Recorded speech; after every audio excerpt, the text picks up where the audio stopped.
ഞങ്ങൾ തുടരും കണ്ടു ഗൈസ്. അടിപൊളി മസ്റ്റ് വാച്ച് മൂവി. ഒന്നും പറയണ്ട. ഞങ്ങൾ 12 മണിക്ക് ഷോ ബുക്ക് ചെയ്തതെങ്കിലും 11 മണിക്ക് ഒരു അപ്പോയിൻമെൻറ്റ് ഉണ്ടെന്ന് അപ്പോഴാണ് അറിഞ്ഞത്. പിന്നെ ഇങ്ങനെയൊക്കെ ഓടിപ്പടച്ച് കഷ്ടപ്പെട്ട് 12 മണിക്ക് എത്തി.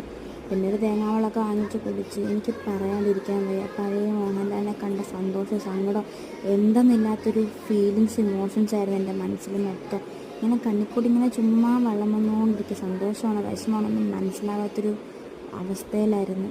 എനിക്ക് ഇൻ്റർവെല്ലിന് ഒരു വീഡിയോ പോലും എടുക്കാൻ പറ്റിയില്ല. പിന്നെ കോളേജിൽ വന്നിട്ട് ഒരു ഔട്ട്ഫിറ്റ്സൊക്കെ നടത്തിയെങ്കിലും ഞാൻ സ്റ്റിൽ ആ ഒരു എറയിലായിപ്പോയി. പക്ഷെ നിങ്ങളെല്ലാവരും മസ്റ്റായിട്ട് തിയേറ്ററിൽ പോയി കാണണം.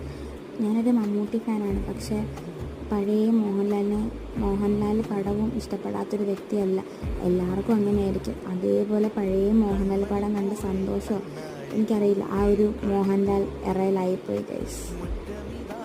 പൂത്തു നിന്നാട്ടേ